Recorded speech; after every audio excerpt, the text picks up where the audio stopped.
The church smelled like lilies and rain, a sweet and damp scent that stuck to the back of my throat. I decided I didn't like it. I sat on a hard-polished wooden bench, swinging my legs back and forth because my new black shoes couldn't touch the dark red carpet. Light from the tall, colorful windows painted shifting patterns on the floor, and I watched a patch of blue slide over my dad's hunched shoulders. Everyone around me was making soft, wet noises, crying. My dad was the loudest, even though he was trying to be quiet. Every few minutes, a choked sound would escape him, like a leaky faucet. Drip, drip, drip. A woman I'd never seen before, with a kind, crinkly face, kept dabbing his arm with a tissue. She'd told me earlier she was my Aunt Carol, but I didn't remember her. All eyes were on the big, shiny wooden box at the front of the room. They said Mom was inside. My mind couldn't make that fit. It was like trying to solve a puzzle with the wrong pieces. Mom was too big, too bright to be in a box. Mom was sunshine and loud, off-key singing in the car. She was the smell of vanilla and burnt toast in the morning because she always forgot about the toaster. She was supposed to be here, squeezing my hand and telling me everything was going to be okay. I wasn't crying. A part of me wanted to, because I felt like the odd one out. I watched the other faces, twisted in sadness, and wondered if something was wrong with me. I tried to think of something sad enough to make the tears come. I thought about how Mom wouldn't be there to braid my hair for school, or how she'd miss my next birthday. A tight, heavy lump formed in my throat, but it was stuck.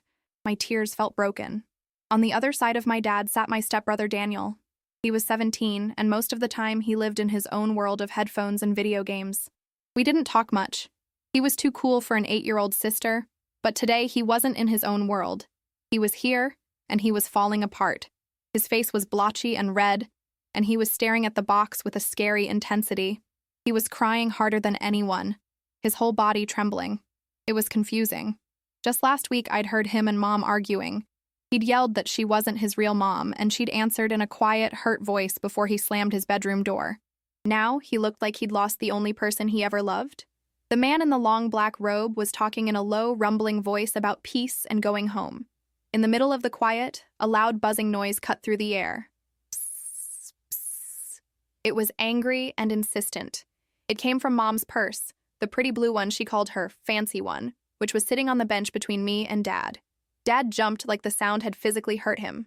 He stared at the purse as if it contained a poisonous snake. He wouldn't touch it. "Maya," he whispered, his voice raspy and broken. "Please, just make it stop."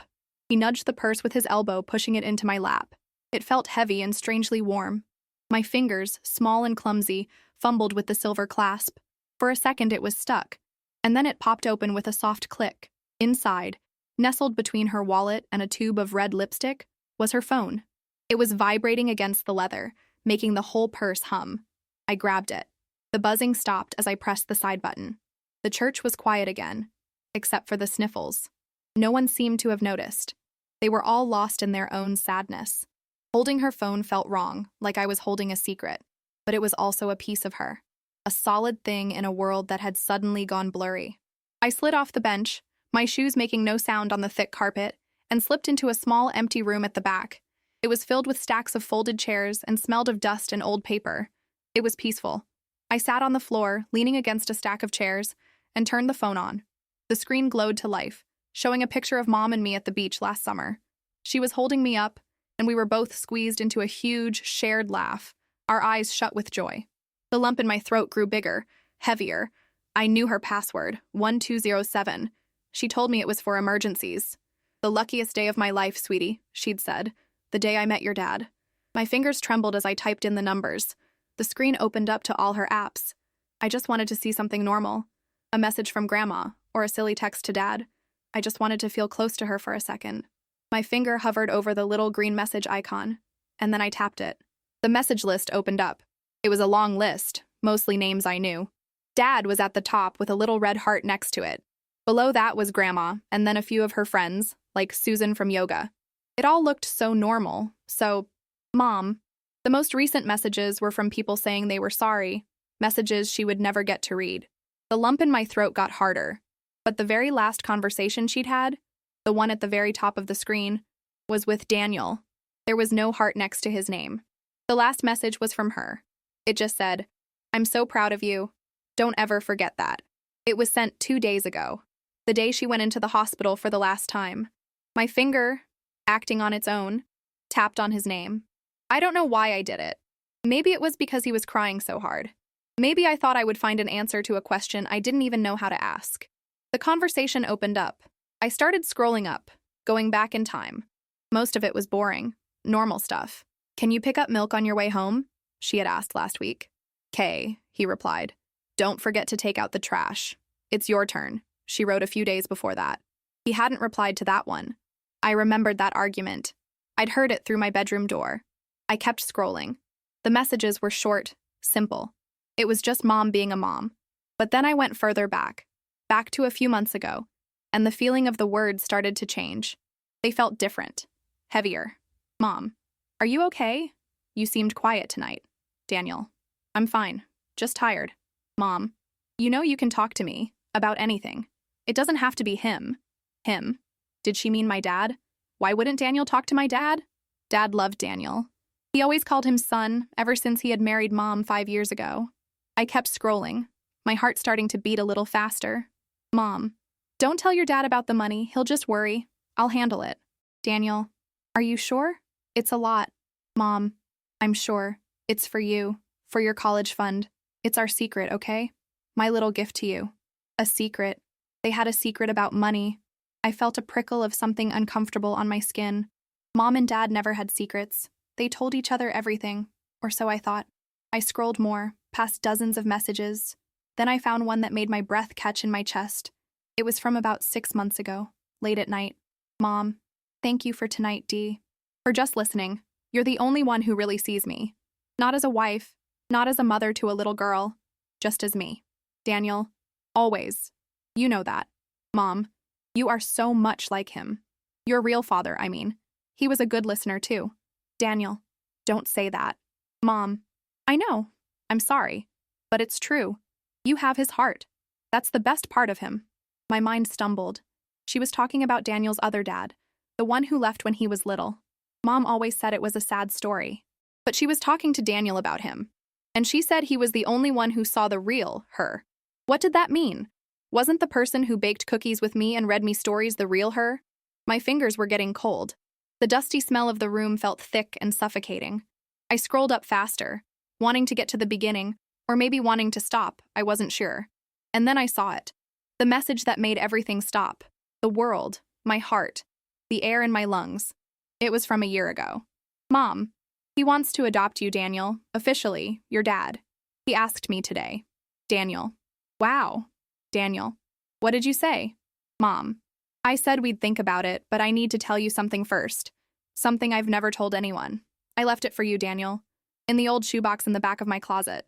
The key is in my jewelry box. He never needs to know. It's my real legacy. Not this life. That box. The shoebox. I knew that shoebox.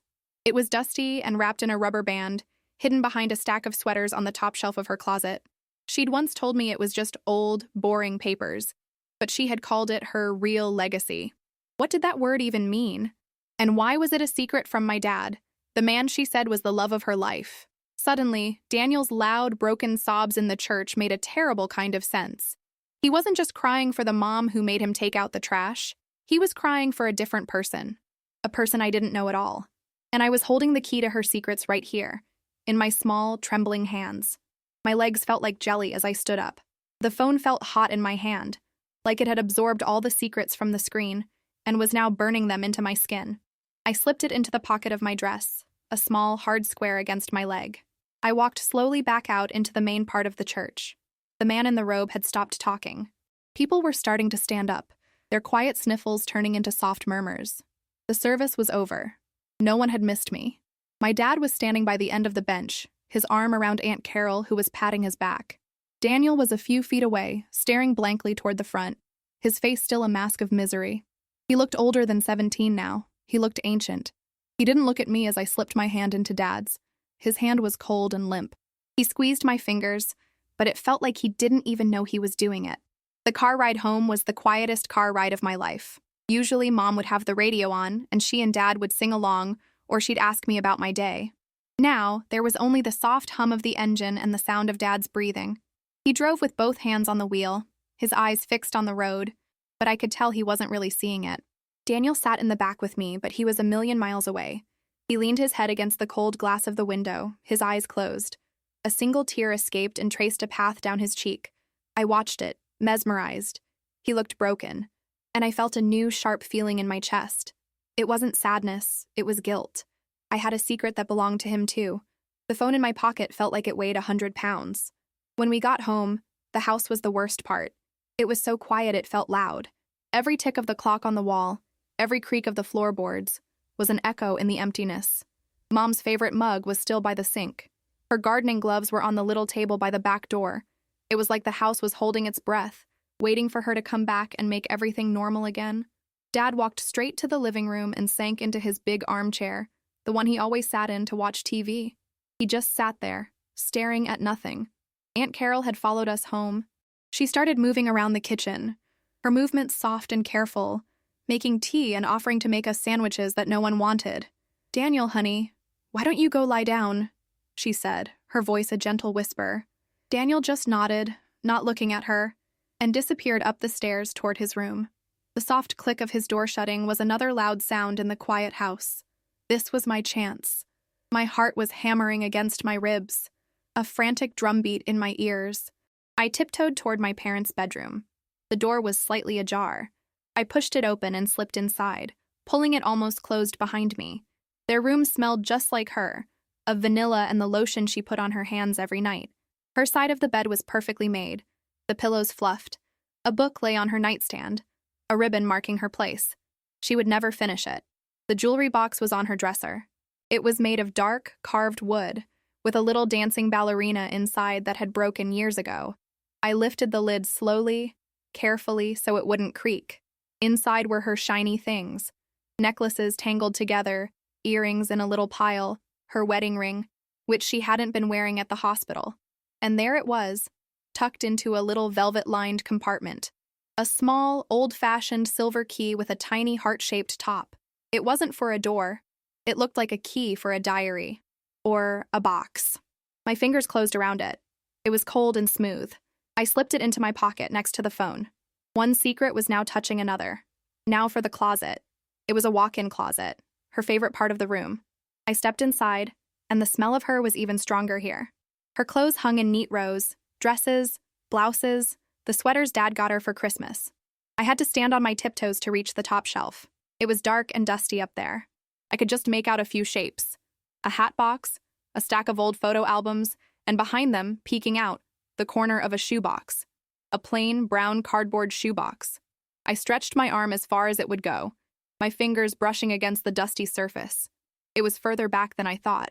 I had to climb onto a small stool that Mom used to reach her shoes. Balancing precariously, I reached again, my fingers finally getting a good grip on the edge. I pulled it slowly, carefully, toward me. It was heavier than I expected. I held it in my arms, my heart still pounding. The box was held shut with a thick, brittle-looking rubber band that had been stretched around it. It looked very, very old. I scurried out of the closet and back into the safety of my own room, shutting the door behind me with a quiet click. I sat on my bed, the box in my lap. For a moment, I just stared at it. This was her real legacy. What did that mean? What could be in here that was so important, so secret that she had to hide it from Dad? My hands trembled as I carefully worked the old rubber band off the box. It was so dry it snapped and fell apart in my hands. The lid was loose. All I had to do was lift it. But I was scared. I was so scared. I didn't know what I was going to find, but I knew, with the certainty that only a child can have, that once I opened it, nothing would ever be the same again. My breath was a small, shaky thing in the quiet of my room. The broken rubber band lay on my pink bedspread like a dead snake. The box sat in my lap, waiting. I put my hands on either side of the lid, my thumbs on the seam. It was just a plain cardboard box, the kind that new shoes came in. But it felt like the heaviest thing in the world. I closed my eyes, took a deep breath that smelled of dust and old paper, and lifted the lid. The first thing I saw was a stack of letters, tied together with a faded blue ribbon. They were in thin, crinkly envelopes, and the handwriting on the front was loopy and elegant, not like Mom's messy scrawl. Beneath the letters was a thick photo album, the cheap kind with the sticky pages that you have to peel back. And under that, at the very bottom of the box, was a single folded piece of paper, a drawing. My hands went to the photo album first. The cover was plain black. I opened it to the first page. It was a picture of my mom, but not the mom I knew. This mom was younger, maybe Daniel's age. Her hair was longer, wilder, and she was laughing a laugh so big it looked like it could swallow the world. She was standing on a beach, and her arm was thrown around the shoulders of a boy. He was tall, with dark, messy hair and a wide, easy smile. He was looking at her like she was the only person on the planet. He was not my dad. I turned the page. Another picture. This time they were sitting on the hood of an old beat-up car, sharing a bottle of soda. She was looking at him, and he was looking at the camera, a little smirk on his face.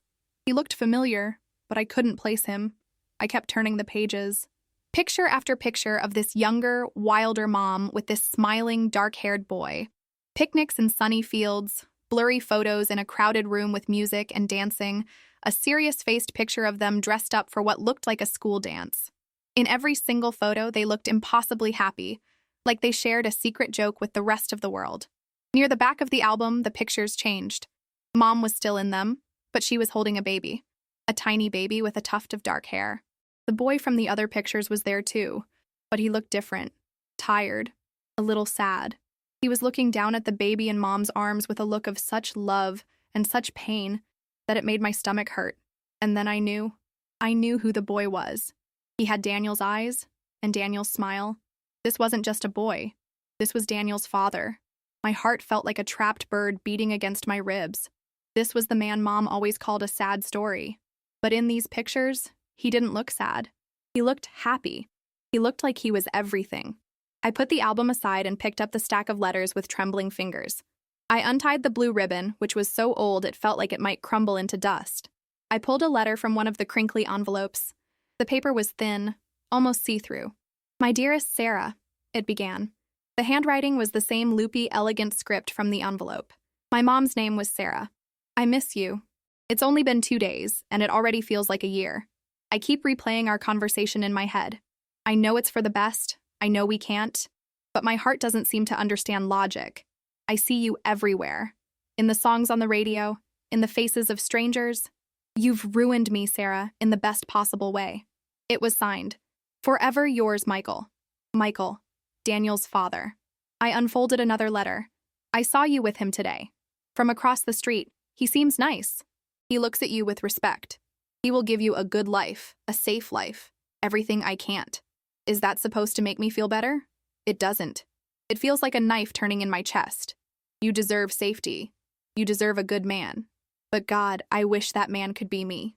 A safe life. That's what Mom had with Dad.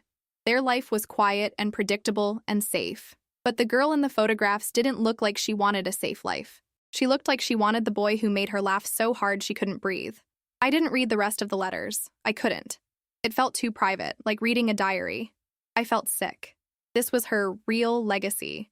Not the life she had with me and Dad, the life she had before, the love she had lost. Finally, my fingers reached for the last thing in the box, the folded piece of paper at the bottom. It wasn't old like the letters. The paper was crisp, and it was a page torn from one of Mom's drawing pads. I unfolded it carefully. It was a drawing of a man's face, in profile. A sketch, done in charcoal. It was him, Michael. But he was older. His hair was still dark, but there were lines around his eyes and mouth. It was a beautiful drawing, so full of detail that he looked like he could turn his head and speak. But under the drawing, in my mom's messy handwriting, were words that broke my world into a million pieces.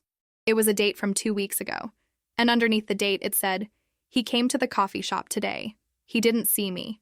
After all these years, he still has the same sad eyes. I wanted to run to him. I wanted to tell him that his son is a wonderful young man. I wanted to tell him that I chose wrong. I went home and cried. Cried for the life I didn't live, for the man I let go. I love my husband. I do. But it is a quiet love, a comfortable love. It's not the fire. You were always the fire, Michael. I see you in Daniel's eyes, and my heart breaks a little every single day." And then I understood. I understood Daniel's terrible world-ending sobs. He knew. Somehow he knew. Maybe Mom had told him. Maybe he had found his own box of secrets. He wasn't just crying because his mother was gone. He was crying for the man she could have been with. He was crying because he was the living, breathing reminder of the love she had lost. My dad's love story wasn't the luckiest day of her life. 1207, it was just a day. The real lucky days were in this box, in faded photographs and crinkly letters from a man named Michael. The lump in my throat finally burst. The tears came, hot and fast, soaking the drawing in my hands. I wasn't crying because my mom was gone. I was crying because I had never known her at all. I don't know how long I sat there on my bed, with the tear-smudged drawing of Michael in my hands. The crying had stopped, leaving behind a hollow, aching emptiness. My room, usually my safe place filled with stuffed animals and fairy tales, felt different now. It felt like a room where secrets lived. The world had been a simple place just an hour ago. There were good guys and bad guys, happy stories and sad ones. Now, everything was mixed up. My mom wasn't just a mom. She was a girl who had loved a boy named Michael. She was a woman who had kept a secret life hidden in a shoebox.